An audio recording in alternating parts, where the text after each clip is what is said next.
This is awesome. This weekend, Kiss frontman and founding member Paul Stanley brings his art tour to the New York City area. He'll be at the Wentworth Gallery in Short Hills, New Jersey tomorrow. But before showing, he is joining us to talk about art. He's at the NASDAQ with us and possible plans for what?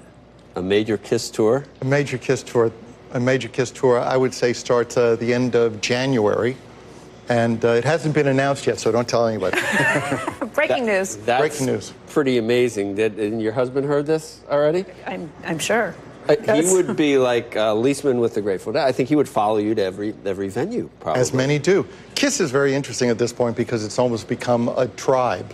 Because so many bands are based upon a certain demographic, whereas Kiss has young children up to grandparents, and everybody shares the experience. It's incredibly gratifying to look out and see really families, neighbors, all kinds of people there. It's a good job. I love you without the makeup, though. You look great. Well, thank you. I love with the makeup, though, and identify with you with Indeed. with the makeup. I have several albums from. I have a few myself. Yeah. I mean, that's a pretty big. We're going to talk art, but that, you guys are there in terms of legendary, sort of iconic groups. I mean, that's like Led Zeppelin. Not to compare you, but that's a big deal. If you guys, if you guys get back together and go on a tour, that's a big deal. That's going to be a major event for. It'll be terrific. It's amazing because I think anybody who's succeeded, whether it's in your field or mine, realizes that success initially is fairly easy. Sustaining success over the long haul is something that's very challenging. So at this point, we're 40 years in and 100 million albums. So we've done quite well, which leads me to painting, which I originally started doing as a way to depressurize. And in itself, it's turned into a multiple seven-figure diversion. And a 5-day-a-week job. It's a 5-day-a-week job at this point. As I used to drive a cab out here, and I used to pick people up. So I'm not one who shies away from work, especially something as gratifying as art.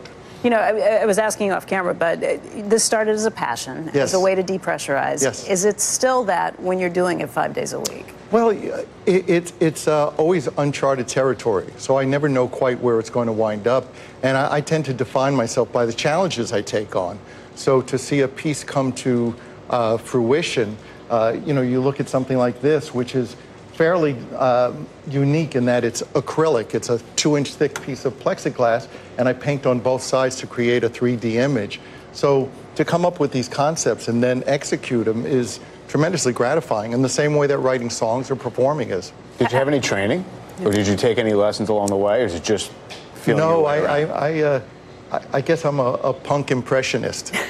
Because I have no background really in painting, and but I'm a big believer that a lot of people have abilities that they don't really tap into because people around them are telling them that it's not good or it's impossible. But the people who tell you what's impossible invariably are the ones who failed. So pick up a paintbrush or invest, find something, and go in incrementally, and you'll see how successful you can be. So now that you depressurize with the tour. Is that from you're all amped up from the paint from painting? Now you got to depressurize with the tour. Yes. I tend to compartmentalize, but they all revolve around my family. I think that without a solid home base, without children, without in my case a wife, it means nothing. So that's really the center of what I do. I drop my children off at school literally, and then go to my studio and paint. So. Whether I'm going on tour, I try to do my tours around my children's school schedule. How often do you talk to everyone else? I mean, to Gene, for example. Well, it's hard to talk to Gene because he's always talking.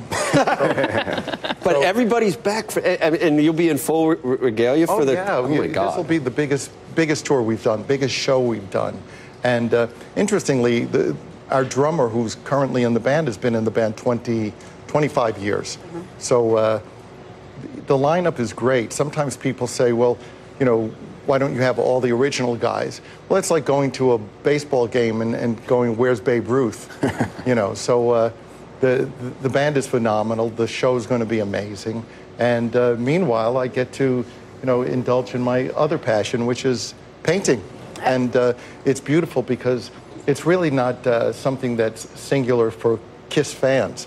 It really has I don't want to say it's an investment, but when people are pressured like you are with watching the stock market daily, it's nice to have something to depressurize with, and a lot of people are collecting my art, which is terrific.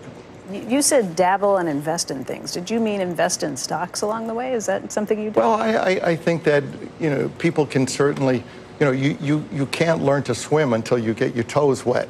So I think that if you want to invest, obviously, you should do it with a certain amount of, of your assets, and do it in a way where you're not going to drown. So, there's a learning curve for everything. Do you invest and make decisions yourself on some decisions? I tend to listen to the people around me and the decisions, and perhaps tell them what I'm more bullish on than other things. But honestly, nobody helps me paint, and nobody helps me write my songs. And I think that you're only as good as the team around you, whether you're a politician, whether you're president or any CEO, you're defined by the people around you. So I tend to surround myself with people who can, go the distance. So far, we're doing quite well.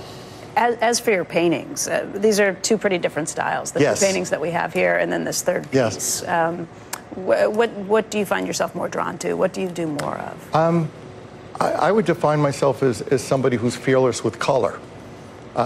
People are often taken with, my palette, which tends to be very bright colors.